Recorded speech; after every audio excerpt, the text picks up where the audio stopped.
누가복음 19장 2절에서 10절까지 말씀을 통해 소유보다 더 큰 행복이란 제목으로 오늘 말씀을 함께 사모하겠습니다. 제가 어릴 적 가족들이 모이는 그 밥상에 할아버지가 앉으시는 그 식사 자리에는 놋수저와 놋젓가락이 이렇게 놓여 있었어요. 깨끗하게 아주 반짝반짝하게 닦아놓은 수저와 젓가락이 이렇게 놓여 있습니다.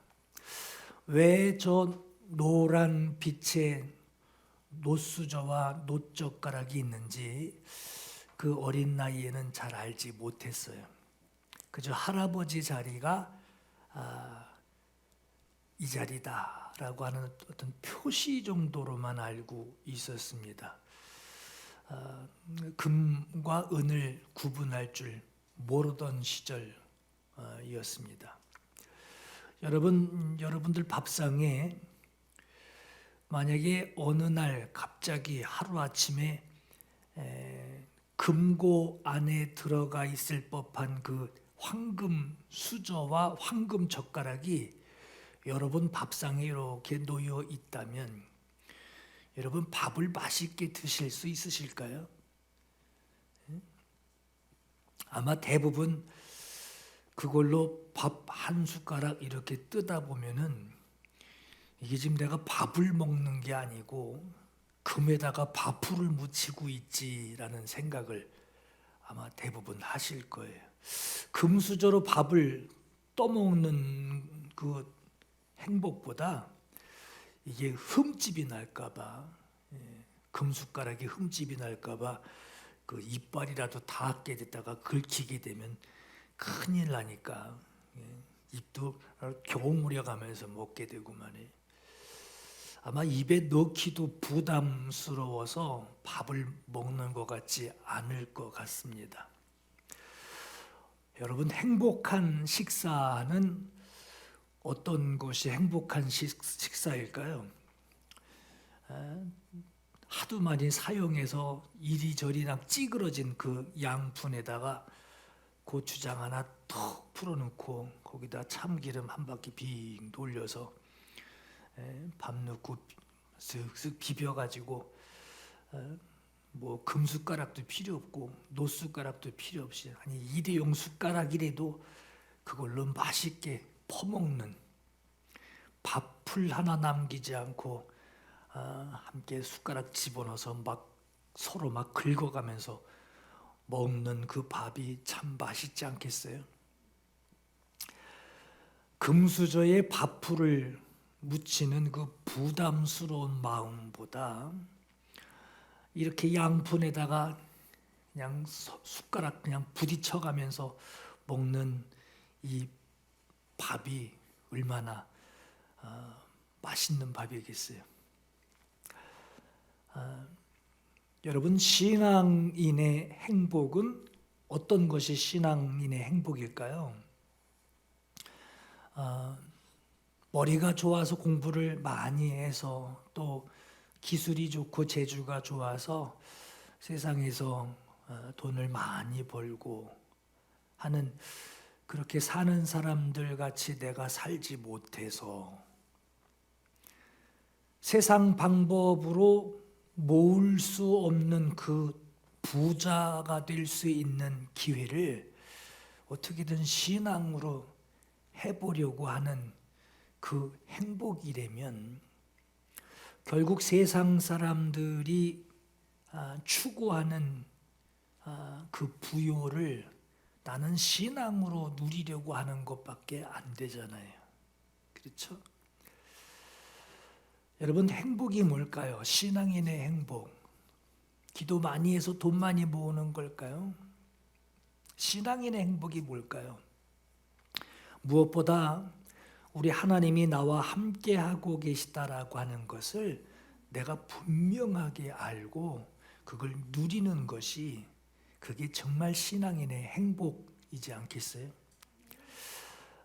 그럼 여러분, 내가 하나님 앞에 바라는 그대로 내게 채워주는 것을 행복이라고 할까요? 아니면 하나님이 원하시는 그대로 내게 채워지는 것을 행복이라고 할까요? 아마 전자에 조금 더 마음이 땡기시는 분이 있으실지 모르겠어요. 내가 바라는 것을 그대로 하나님이 채워주시기를 기다리는 것은 이루어지는 때도 있지만 아마 대부분 이루어지지 않는 것들이 더 많을 거예요. 우리가 사는 이 시대에 우리가 추구하고 우리가 요구하고 바라는 기대하는 것들을 우리가 가만히 생각해 보면 이루어질 것보다 이루어지지 않을 것들이 아마 더 많을 겁니다. 왜? 이 욕심 때문에.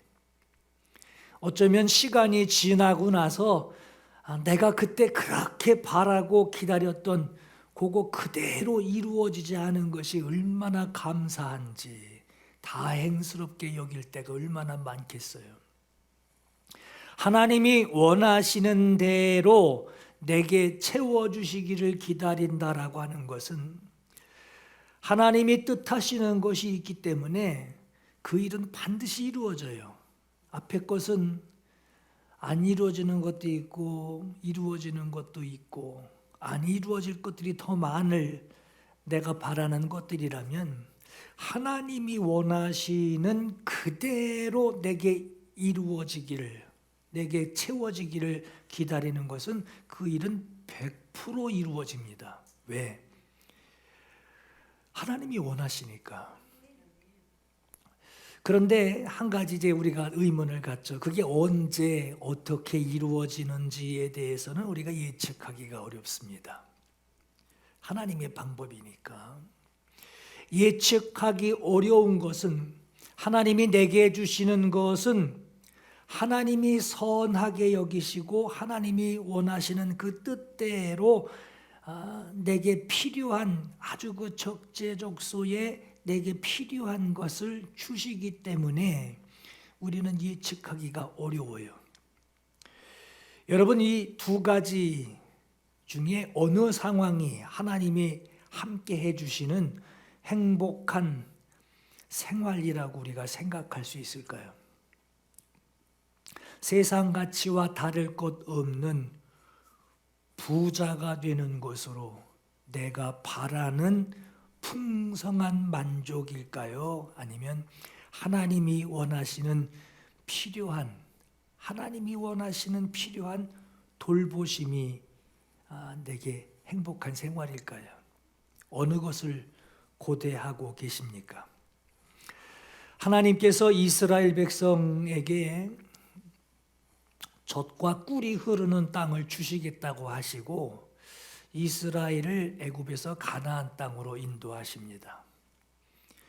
광야를 지나서 아주 척박한 땅에서 젖과 꿀이 흐르는 땅을 주시겠다고 하시니 이 말씀만 들어도 이미 그 땅에 들어가 거기서 가지게 될 거, 아주 들어가기도 전부터 지금 기름진 거, 풍성한 열매들을 거두고 있는 것부터 자기 손에 쥐고 있는 것부터 아마 생각들을 했을지 모르겠어요.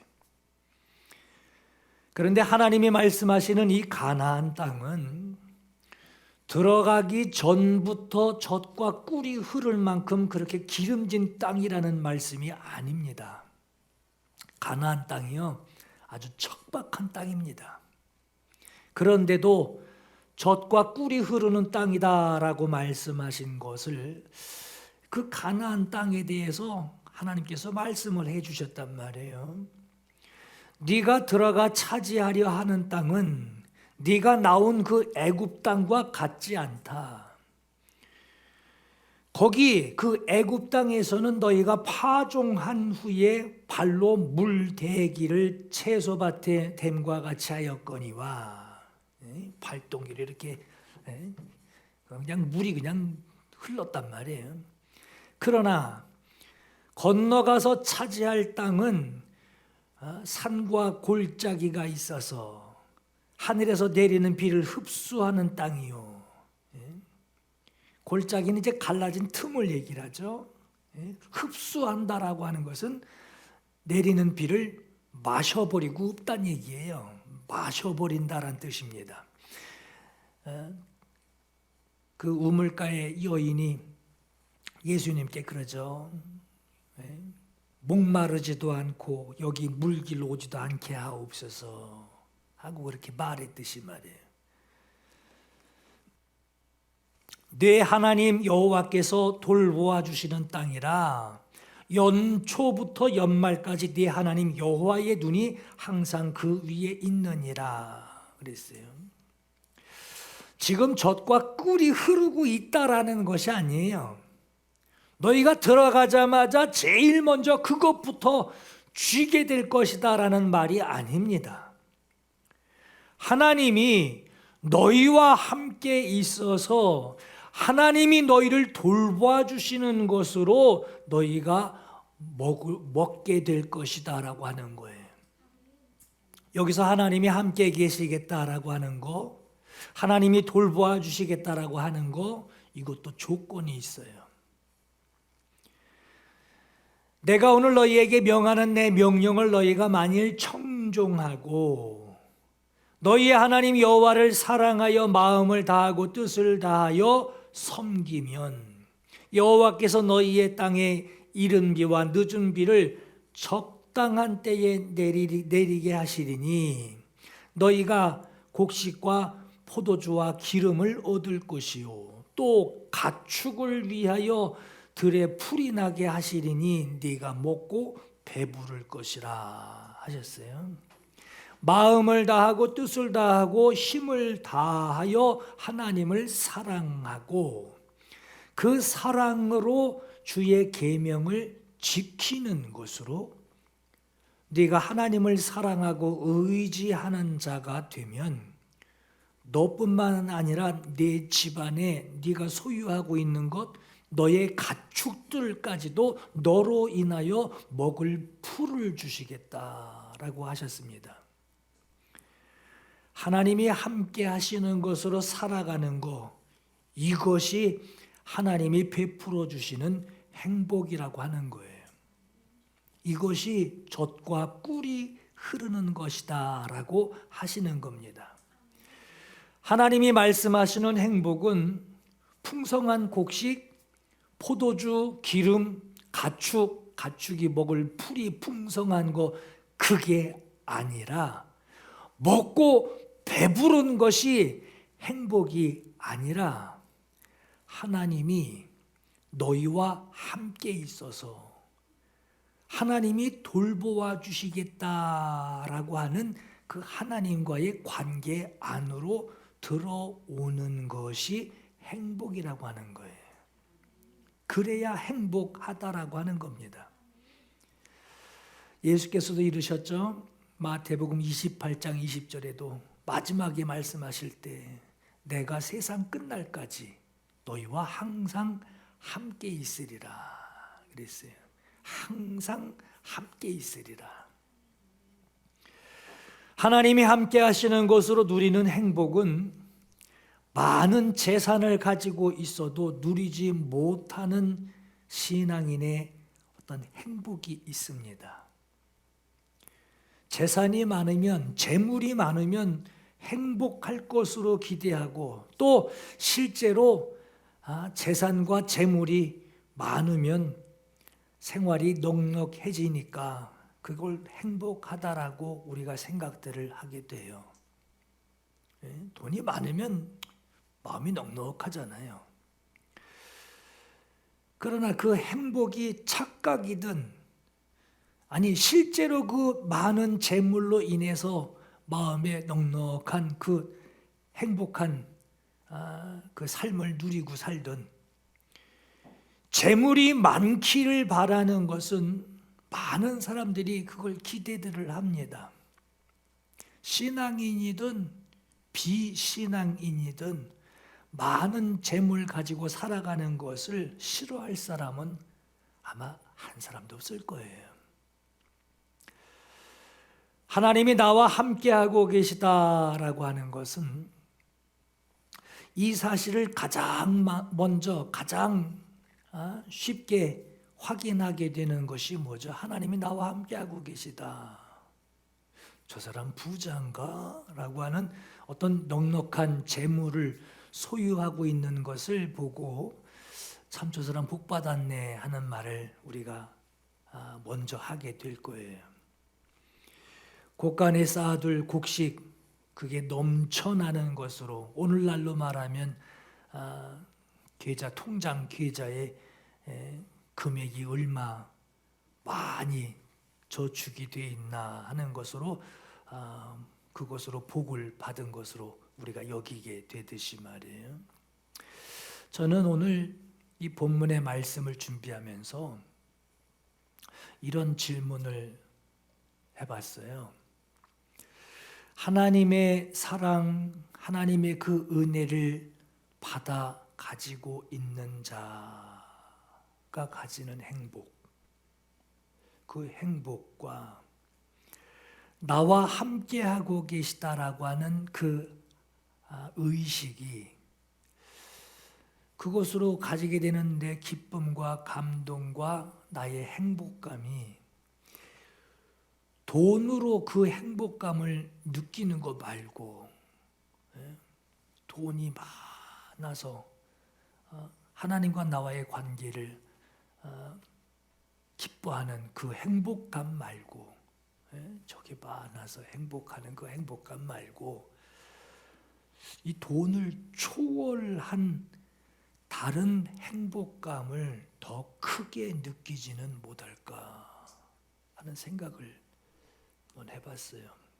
그 질문을 한번 해보고 그 질문을 답해 보려고 했습니다. 하나님은 전능하신 분이시지 하나님 돈 많은 부자는 아니잖아요. 하나님이 저 위에서 돈 세고 계시진 않잖아요. 하나님 은혜가 충만하신 분이시지 하나님 돈이 충만하신 분은 아니잖아요.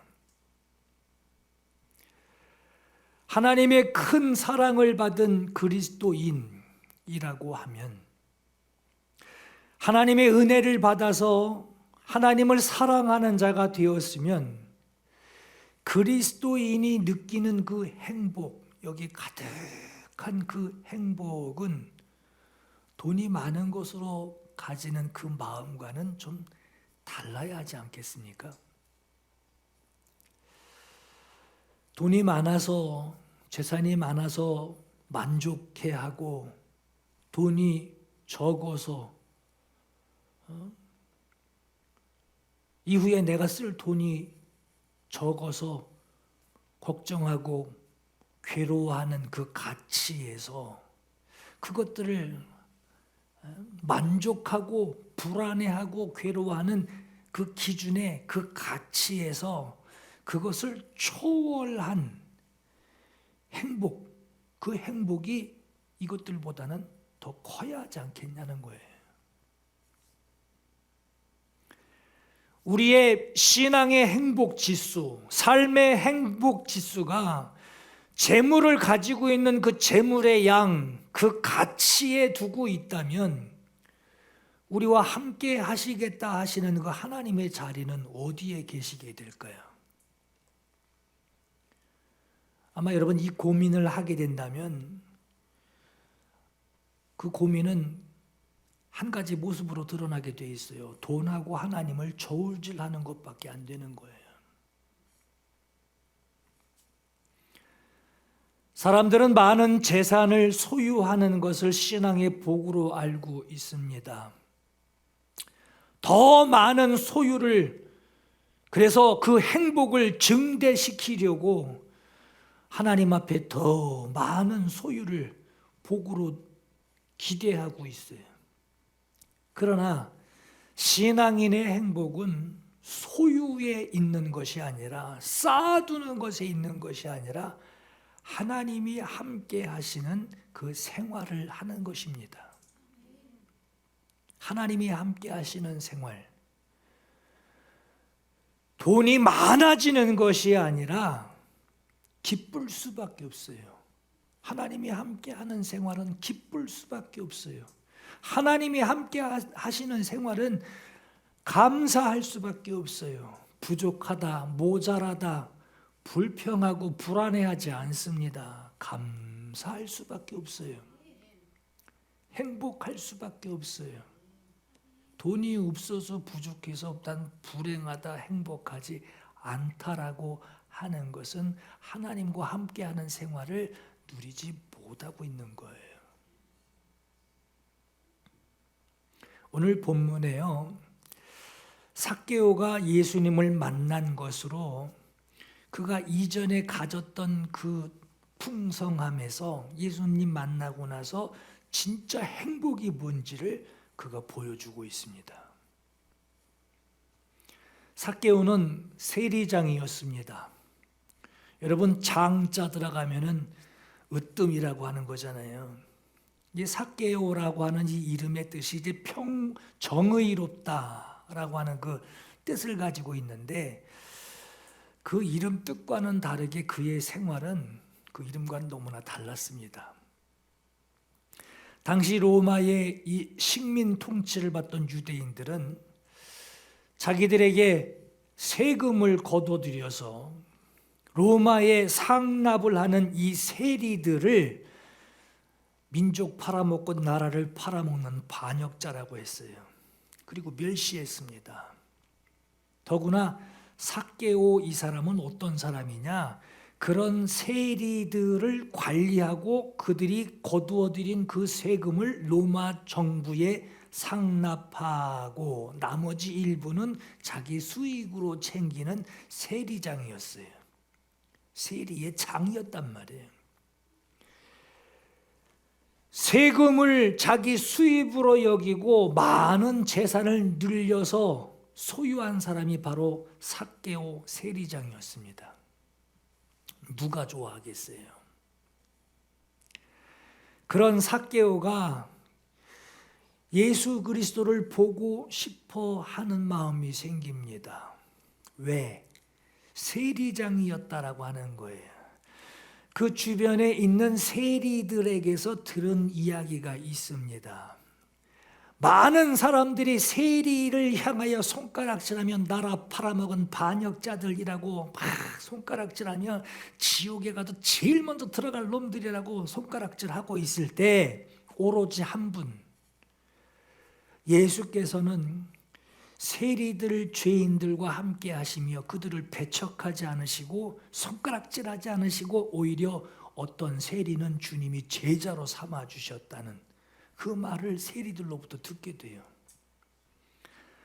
삭개오는 마침 그 주님께서 여리고에서 지나가신다라고 하는 이 말을 듣고 그 예수님이 어떤 분인가 하고 한번 보고 싶어 하는 마음이 생깁니다. 삭개오는 세리장으로 대단한 부를 누리고 있었지만 키가 작았습니다. 사람들에게 배척당하며 손가락질을 당하며 살아가고 있는 데다가 키까지 작아요.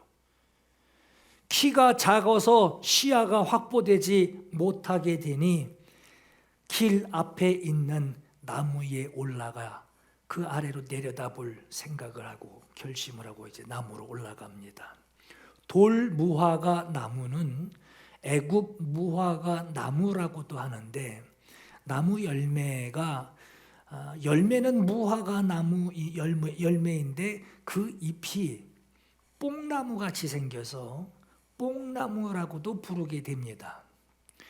가지가 아주 낮게 뻗어져 있어서 나무에 올라가기가 삭개오에겐 굉장히 쉬웠어요. 삭개오는 세리들로부터 들은 그 이야기로 호기심에 예수를 보고 싶었을 뿐이고 예수께서 그 길을 지나가실 때에 자기를 만나 주실 것이다라고 하는 그 기대는 단 하나도 없었어요. 그도 그럴 것이 세금으로 이윤을 챙겨서 그가 호화롭게 생활을 하고 있었기 때문에 모든 사람들이 자기 자신을 손가락질하며 지옥에 제일 먼저 갈 놈, 제일 먼저 들어갈 놈, 그렇게 취급을 했단 말이에요. 그런데 자기를 상대해 주리라고 하는 그 기대도 하지 않았고, 단 한 번도 이전에 예수님을 만난 적이 없는 그 낯선 분이 삭개오를 부르십니다. 삭개오야, 속히 내려와라. 오늘 내가 반드시 네 집에 머물러야겠다. 생각지도 않은 말씀이었어요. 생각지도 않은 만남이 생겼습니다. 유대인들은 거룩하지 않은 자와는 함께 대화도 나누지 않습니다. 더구나 세리, 그 사람들은 비난의 대상이었어요. 이전에 예수께서 세리 마태의 집에 들어가셨을 때도 죄인의 집에 들어갔다 하는 그 말로 바리새인들이 예수님을 문제 삼았습니다. 그런데 이번엔 세리장 삭개오의 집에 들어가 거기 머무시겠다라고 하시니 모인 사람들이 다 수군거리기 시작해요. 화제거리가 된 거예요. 삭개오는 소문으로만 들어왔던 그분, 자기와 같은 죄인, 그 죄인들과 함께 하신다라는 그 말, 그 소문이 진짜 사실이구나 하는 것을 자기가 확인하게 돼요. 주님이 같이 죄인이 돼서 친구가 된다는 것이 아니에요. 죄인을 구원해 주신다라고 하는 거예요. 그렇게 주님 죄인을 만나 주셨는데 자기도 만나 주셨다라고 하는 거예요. 제자들 중에 세리였던 마태, 제자 마태를 제자로 삼아 주셨다라고 하는 거, 그를 하나님의 자녀로 받아들였다라고 하는 뜻입니다. 그런데 오늘 삭개오는 개인적으로, 이전에 세리 마태는 주님과 만남이라도 있었는데 삭개오는 개인적으로나마 한 번도 얼굴을 본 적이 없어요. 그리고 주님 앞에 회개한 적도 없고 예수를 믿겠다고 주님 앞에 지금 고백한 것도 아니었습니다. 삭개오가 예수님을 만나야겠다라고 생각할 만한 그 이전에 연관될 만한 사건이 하나도 없어요. 그런 삭개오를 예수께서 부르시며 내가 네 집에 유하여야 하겠다 하신 것은 너를 그 모습 그대로 내가 받아주겠다라고 하는 거예요. 그 자리에 있던 사람들 수군거리고 있는데, 웅성거리고 있는데 삭개오는 주님을 자기 집으로 모셔드립니다. 모양은 삭개오가 주님을 맞이하여 모셔 안으로 들어가는 것 같지만 실제 지금 영적인 상황은 주님이 삭개오를 받아주신 상황이에요. 이러한 은혜를 삭개오가 알고 하나님의 은혜와 그 구원을 경험하게 되는 이 삭개오에게 가장 먼저 일어난 일이 뭐냐? 그동안 자기가 고집해 오고 살아왔던 자기 자신의 삶의 우선순위가 바뀌게 됩니다. 여러분, 주님을 영접한 거 가장 먼저 나타나는 증거가 뭔지 아세요? 생각의 구조가 바뀌어요. 그냥 기쁘기만 한 게 아니라 가장 중요한 변화가 뭐냐? 내 삶의 우선순위가 그동안 내가 고집해왔던 그 생각이 이제 바뀌게 됩니다. 우선순위가 바뀌어요. 그는 자기 재산의 절반을 가난한 자에게 나눠주고 강탈한 것이 혹시 있다고 하면 4배나 갚겠습니다. 4배로 갚겠습니다 하고 선언을 해요. 이 사람 이전 같으면요 4배로 받으려고 들이댐빈 사람이에요. 모세의 율법대로 하면 도둑이 범죄를 자백하게 될 때 자기가 훔쳤던 것에 5분의 1을 더해서 주인에게 반환해야 하고, 그리고 하나님께는 속건제를 드려야 했습니다.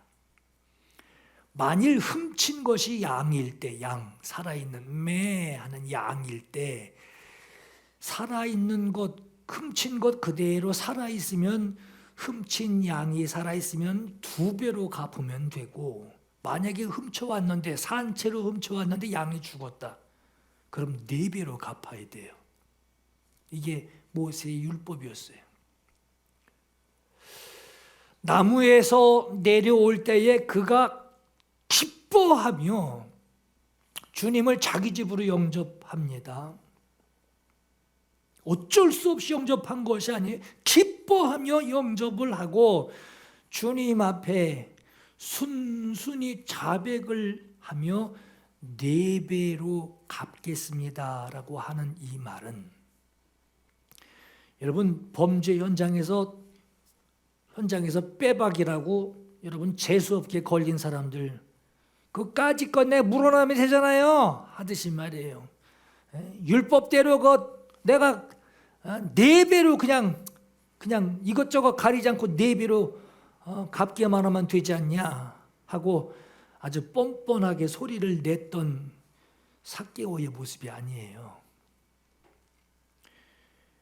과거의 죄를 회개하며 율법에 도둑질한 것의 최대의 보상이었던 4배로 내가 갚아주더라도 내가 지금까지 살아온 이 우선순위, 삶의 우선순위를 내가 새롭게 적용을 하여 회개하겠습니다 하는 거예요. 예수께서 그러한 그의 모습을 보시고 그 자리에서 삭개오에게 구원을 선포하십니다. 삭개오에게 아브라함의 자손이라고 말씀하신 것은 이 사람은 구원을 받은 하나님의 자녀다라고 선언하신 거예요. 지금 삭개오가 주님께 구원받은 하나님의 자녀다라고 하는 이 선언을 받게 된 것은요, 삭개오가 한 말, 내 소유의 절반을 가난한 자들에게 주겠으며 만일 누구의 것을 속여서 내가 빼앗은 일이 있으면 4갑절이나 갚겠습니다 하고 마치 불우한 이웃에게 자선이라도 베풀듯이 말이에요. 그럼 자선을 베풀겠다고 들리는 것 같은 그의 말한 것 때문이 아니라, 지금 삭개오는요, 주님을 모실 수 있는, 주님이 나를 부르실 리가 없는데 주님이 자기를 불러주신 거 하나와 주님을 내가 영접할 수 있도록 주님께서 오늘 네 집에 들어가야겠다 하고 자기 집으로 주님을 모셔드릴 수 있는 거, 내 집으로 들어오신 거, 이것을 은혜 받은 자, 관심 받은 자, 사랑받은 것으로 그가 믿음으로 고백을 한 것입니다. 죄인이 구원을 받아 영접할 수 있게 되었으니 그가 추구하던 이전의 삶의 그 우선순위가 바뀌게 됩니다. 소유의 절반을 주겠고 가난한 자들에게 주겠고 4배를 갚겠다고 그가 말할 수 있었던 거예요. 삭개오는 구원을 받은 그 기쁨, 그 감동, 그거 감추지 못하고 내가 구원을 받았으니 그동안 내가 삶의 가장 우선순위로 여겼던 그 재물관에 대하여 내가 바꾸겠다라고 하는 거예요. 이런 상황과 정반대의 상황이 되었던 사람이 성경에 나와요. 구원이라고 하는, 영생이라고 하는 그 사실에 대해서는 똑같은 관심을 가지고 있었는데 결과가 다릅니다. 이전에 예수께 찾아온 부자 청년이 있었어요. 그 사람은 율법을 지켰고 어릴 적부터 지켜왔고 상당한 재력을 가진 부자였단 말이에요. 젊은 나이에 성공을 한 사람. 그가 장차 앞으로 얻을 그 구원에 대하여, 그 구원을 얻기 위하여 내가 지금 뭘 해야 합니까? 하고 주님 앞에 물어봤을 때 주님이 말씀하시죠. 너 가진 거 가난한 자들에게 다 주고 너 나 따라와라 하죠. 내가 무엇을 해야 합니까? 하고 묻고 주님이 대답해 주셨을 때 근심하며 돌아갔어요. 장차 얻을 구원에 대하여 내가 지금 뭘 할까요? 하는 물음으로 그가 근심하며 돌아갑니다. 그런데 오늘 삭개오는요, 구원을 먼저 받아요. 구원을 지금 먼저 받고, 그리고 내가 구원받은 자로서 해야 할 일을 아무 근심할 것도 없고 염려할 것도 없고 근심할 것도 없이 그냥 그대로 하게 됩니다. 주께서 자기를 맞이해 주신 그 은혜에 감격한 것, 그 감격에 의해서 구원받은 그 감격에 내가 해야 할 것이 이전엔 생각도 뭘 안 하던 거예요. 이전엔 마음에 두지도 않던 생각이었는데 그렇게 살아오지도 않았어요. 그러나 구원받은 감격에 이제 내가 해야 할 첫 번째 우선순위가 뭔지를 지금 새롭게 가지게 된 거예요. 이전에 부자 청년은 구원을 받는 조건으로 재산을 사람들 앞에 내려놔야 하는 것에 그래야만 구원을 얻는 것으로 생각해서 근심하고 돌아갑니다. 그러나 삭개오는 구원을 받았기 때문에 구원 받으려고 하는 게 아니에요. 구원을 받았어요. 받았기 때문에 그 기쁨과 그 감격으로 은혜 받은 자가 할 수 있는 우선순위, 그것이 바뀐 거예요. 여러분, 진짜 행복이 뭘까요? 사람들은 우선 재물 많이 모아두고 좀 쟁여두고 말이에요. 그 재물 많이 소유한 상태에서 그때부터 행복할 것으로 생각을 합니다. 여러분, 행복이 뭘까요? 주님을 만나기 전에 삭개오의 모습, 주님을 만난 이후에 삭개오의 그 모습에서 우리는 행복이 뭔지를 우리는 아셔야 돼요. 사람들은 우선 부자가 되는 것이 행복의 기본이라고 생각들을 하고 부자로 사는 것을 배경으로, 그걸 백그라운드로 두고 그것으로 믿음으로 살려고 합니다. 그 사람들이 그러죠. 생활 좀 괜찮아지면 그때 교회 가겠습니다 하는 말들을 하게 되듯이 말이에요. 그러나 이 삭개오에게 일어난 주님을 만나기 전과 만난 후의 모습을 우리가 비교를 해보면 부자로 사는 거 그거 행복하지 않습니다. 금수저로 밥을 퍼먹어야 그래야 밥맛이 맛있는 것이 아니라는 거예요. 오히려 그 금수저 삭개오에게는 그 금수저 무겁기만 했단 말이에요. 차라리 플라스틱 그 수저가 낫지. 무겁기만 했고 지금 행복하지 않으면 앞으로도 행복할 수 없다라고 하는 것을 그가 경험하게 됩니다. 여러분, 행복이 미래에 있지 않습니다. 지금 행복 누리지 못하면요 앞으로도 못 누려요. 뭘 기다리십니까?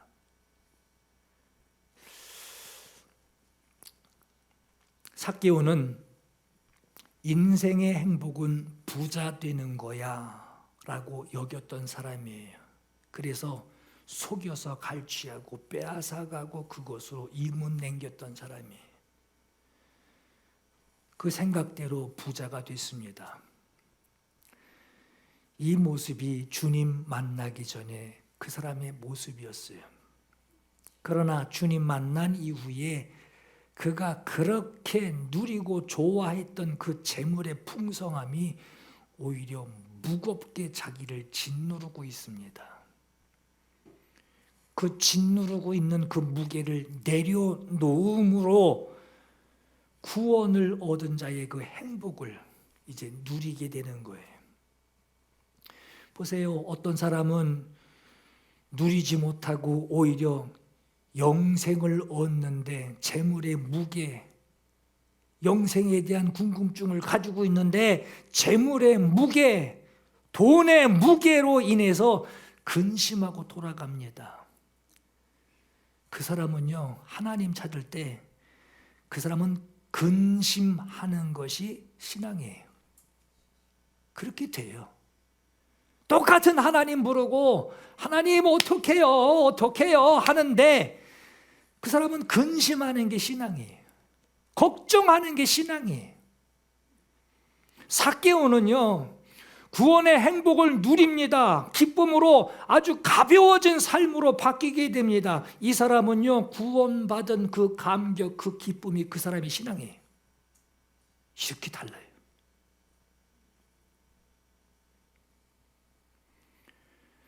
재물을 소유하는 것이 죄라는 게 아닙니다. 여러분 잘 들으셔야 돼요. 여러분 오늘 삭개오는 자기의 믿음을 고백할 때 믿음으로만 고백하지 않았어요. 그가 가지고 있던 그 재물을 사용합니다. 사용합니다.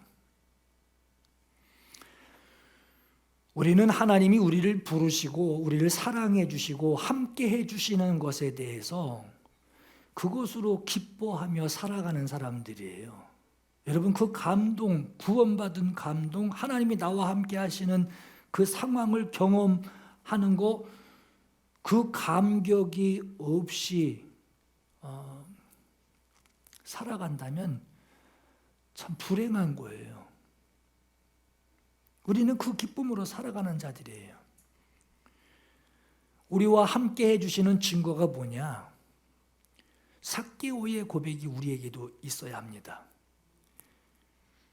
우리를 하나님의 자녀로 선포해 주시고 함께 계시고 있다라, 나와 함께 하고 계시다라고 하는 이 고백, 나의 고백, 그것이 내게 있는 것이 하나님이 나를 사랑하시고 나를 구원하신 증거예요. 그게 증거예요. 하나님의 사랑이 내게 이루어졌습니다 라고 하는 이 증거, 당신 뭘 확신하고 그걸 진짜라고 믿느냐 하고 누가 묻는다면 말이에요. 하나님의 사랑이 내게 이루어졌습니다 하는 이 증거는 오늘 저와 여러분의 믿음이 지금 어떤 상태로 무엇을 감격으로 무엇을 충격으로 지금 살아가고 있는지가 증거예요. 하나님이 우리를 사랑하시는 증거들이 얼마나 많아요. 얼마나 많아요. 하나님이 나타내시는 증거들이 참 많습니다. 많지만 내 밖에 있는 그 증거들 말고 지금 내 안에 있는 증거, 내 안에서 내게서 나타나는 증거들이 있어요. 그 증거가 바로 기쁨이고요, 행복이고요, 감사고요, 감격입니다. 이것보다도 확실한 증거가 어디 있어요? 내게서 나타나는 이 증거가 있어서 이러한 행복으로 나는 세상에서 세상을 이길 수 있다라고 하는 거예요. 무릇 하나님께로부터 난 자마다 세상을 이기느니라. 세상을 이기는 승리는 이것이니 우리의 믿음이니라. 예수께서 하나님의 아들이심을 믿는 자가 아니면 세상을 이기는 자가 누구이겠느냐? 여러분, 여러분 큰 황소가요 어린 아이 손에 끌려가요. 왜 그러죠? 콧뚜레. 이걸 끌고 가니 어린애가 끌고 가도 황소가 질질 끌려가는 거예요. 여러분, 우리는 재물이라고 하는 그 콧뚜레에 끌려다니는 사람이 아니에요. 우리는 주님의 멍에를 메고 세상을 이기는 사람들입니다. 여러분, 근심하는 신앙, 감격하는 신앙, 어느 게 힘이 있겠어요? 어떤 사람이 행복하겠습니까? 수고하고 무거운 짐진 자들아 다 내게로 오라. 내가 너희를 쉬게 하리라. 나는 마음이 온유하고 겸손하니 나의 멍에를 네가 메고 내게 배우라.